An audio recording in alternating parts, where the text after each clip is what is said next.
I want to talk to you real quick about who runs America. Who do you think runs America right now? If you had to go, like, who is in charge? Who's calling the shots right now? Here's who runs it. It's powerful interlocking families that have what they call royal roundtable groups. The British set these up. The Royal Institute of International Affairs, that became a CFR here.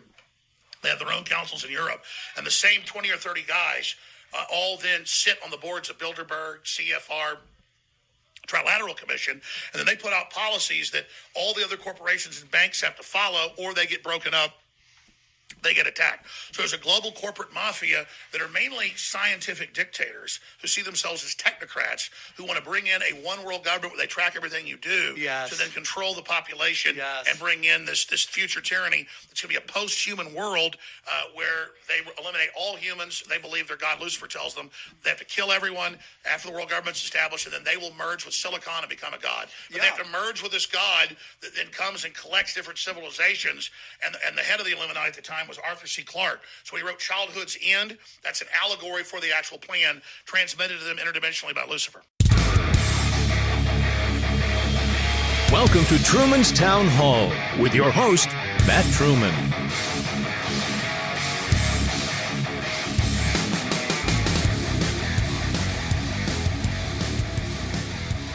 Hello, and this is the inspiring Theater in the Park stunt coordinator, Matt Truman. Thank you for downloading this episode number 23. Today we opened with something I believe a few of the fans would enjoy. I received this review over on Brick City Town Hall. It says, "They are telling us only what they want us to hear," in quotes. "I am of the opinion you are somewhat of a conspiracy theorist based on posts I have seen you make. And honestly, making council out to be those horrible villains against their own city is laughable and quite honestly, unbelievable. Clearly, you have an agenda." Well, I do have an agenda. It's to get people involved in city government. Sometimes we're going to discuss ideas that some people may not agree with. And that's okay. Do you remember the Saturday Night Live skit by one former Senator Al Franken? I deserve good things. I am entitled to my share of happiness. I refuse to beat myself up. I am an attractive person. I am fun to be with. Daily Affirmation with Stuart Smalley. I'm going to do a terrific show today, and I'm going to help people because I'm good enough, I'm smart enough, and doggone it, people like me. That's me. Before I begin this podcast, that's what I do. I look in the mirror and I tell myself, I'm good enough, I'm smart enough, and doggone it, people like me. We have a lot to talk about today, ladies and gentlemen. There was a work session, and I'm glad that you've downloaded this episode. Thank you for sharing with a friend. I know many of you are. We're going to talk about that work session. We're going to play some clips from the work session. We're going to break down a little bit of the work session. We are going to analyze that work session together. Maybe we just turn this program into an NPR broadcast. Hi, I'm Matt Truman, and you're listening to Truman's Town Hall. Okay, enough of the shenanigans. Let's get to it. Let's begin with the city manager report. The city manager reported a lot of good things. The water projects are moving forward. He talked about the dog park moving forward. The playground up at Cloud Park is underway. And multiple projects for the online access, which will be nice. He reported that should take about 30 to 60 days to get through the testing and be up for everyone. There was a discussion about the Chambersburg Road closure. During this time, Mrs. Burge asked the question if there was a possibility of a temporary light to be installed, and at the time they said no, so that may be an option, but most likely not. Bear with the city as they work on Chambersburg Road. I know it's after they finish the roads, it's always nice to have a fresh road to drive on. So lots of good things happening in Huber Heights. And we have to stick to fair and balanced reporting here on Truman's Town Hall. There are many, many good things happening in the city of Huber Heights. and we have to talk about that. After the city manager report, there was some other questions asked, but you can watch the work session on hhoh.org. Watch the entire session. It was a long one, so be prepared to either break it up into chunks and watch it a little here or there, like I did, or spend a couple hours watching the work session if you haven't already. So after the city manager report and the questions were asked, the mayor had this to say. Okay, before I move forward, I just want to address the idea of the city manager update. Sometimes, so as you'll notice even this evening, I asked if there were items of concern or question or comments regarding items in the update that Mr. Schomer had talked about. So we have a process in which items come before this council on the dais laid out in our rules of council. So I think the term has always been open, honest, and transparent. And if there's something that is worthwhile discussion and talking about at the work session, then that item needs to be brought and submitted to be requested as part of the agenda. And that process, again, I think I've said several times, send me an email, call me, however you want to get that item to me to be addressed on the agenda. We'll put it on there. If it's something we disagree on about the agenda, it takes two people, and we'll put it on the agenda and we'll talk about it.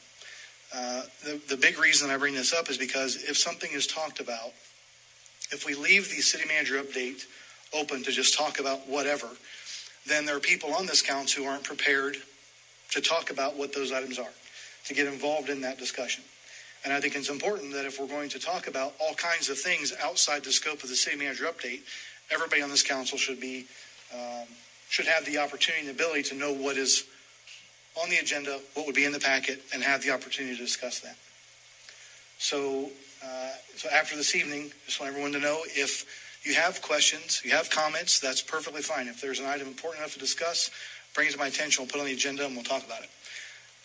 I want to make sure that that agenda is open to other people. If there's people in the community who see something that they do want to talk about, then they have the opportunity to be here to talk about that. If it's only brought up during the city manager update, no one's prepared, and that's not being as open, honest, and transparent as we could be.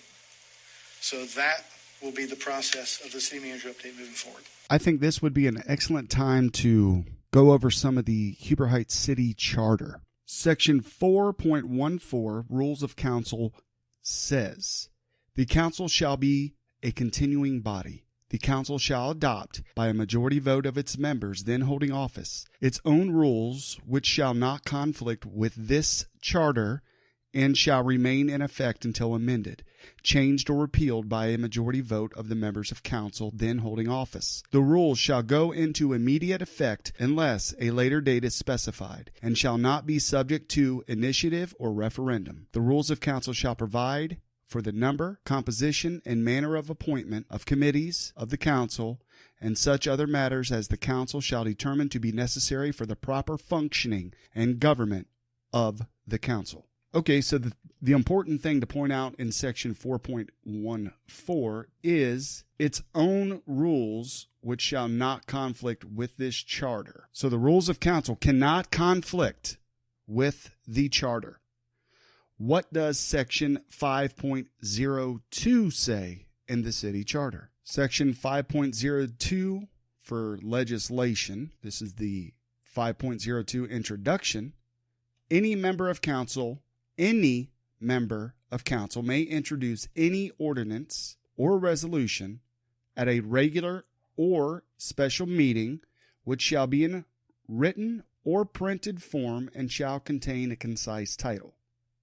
So a question that may be asked, that someone could ask, is, well, if a council member, any council member, regardless of agreement or not, brings in an ordinance or a resolution at a regular or special meeting, and it's written or printed, shall it contain a concise title? Can it be?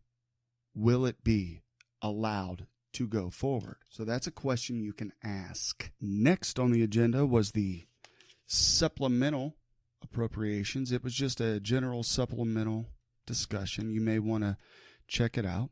And then you had item F, SIB loan for carriage trails. They postponed that for, I believe it was May 7th's work session. Then you had the carriage trails special assessments. They talked a lot about how many homes were sold, how many lots are being built, all good things up in carriage trails. One of the many things I do admire about the Ward 5 councilman, Mark Campbell, is his precise ability to ask certain questions, to give information. And he did ask a good question during item G. What is a TIF versus special assessment? Let's play that. Yes, Mr. Campbell? Yes, my questions would be directed to City Manager Rob Schomer. I wanted to verify and ask if there were any major differences between a TIF and these special assessments. In other words, does one affect our city's bond rating more than maybe another would? The overall process between a TIF and a special assessment differs in what way? And just overall, the process between the two. Related to carriage trails? Related to carriage trails, yes. Yeah, the process regarding when we would do TIF or we would do special assessments virtually is the same in the sense that we're basically providing a subsidy to allow for the installation of the public infrastructure, whether it would be done through incurring debt and financing through special assessment or through TIF. Those processes are pretty much the same. Regarding the bond rating or bond capacity, if basically a special assessment and or a TIF still falls under when we go to market for that financing under a general obligation bond. So the effects of them are virtually the same as well. Okay, thank you. Mm-hmm. So it's always nice to have those type of questions answered. And it's always nice when those types of questions are asked. So I wanted to play that. So folks at home or folks downloading this podcast would be able to hear the difference between those two. Item H was for a company called TEC Engineering, and that talked about traffic studies, design for a light mast up to $45,000. So from my understanding, anything over $25,000, the staff has to come to council for approval. Now, on this item, there was something talked about of $14,000 extra for, I don't know, a slush fund, if you will. So if something comes up, I believe they're looking to work on Old Troy Pike and get that traffic moving during rush hour. So that's something else that they talked about as well. If you want to check that out and you're interested in the traffic, I know a lot of people talk about that on social media as well. That may be an item you want to listen to. Item I talked about streets. J was another traffic mast. Those little light poles with the traffic lights on them. Item K, Water Connect to Dayton, the one that I was interested in. They may not go out for bid on this, so that's something you want to look at. And I know that's a contentious thing back and forth with politicians and citizens and staff and politicians and the whole deal there. I understand that a lot of times when you're used to dealing with certain companies, you know how they work, so it's easier to go that route.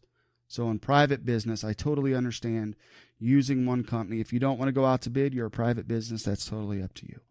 The way I look at things, when you're talking about bids, and I've been steadfast on this issue. In government, most everything, and we can't say that everything must go out to bid because there are certain items, there are only one company or two companies, and one of the companies you can't work for because they just do bad work. I don't know what the scenario would be, so sometimes their bids aren't possible. But if you can go out for a bid, government should always send items out for bid, even though that's going to add red tape, more bureaucracy. That's part of government. You have to look for every way to save tax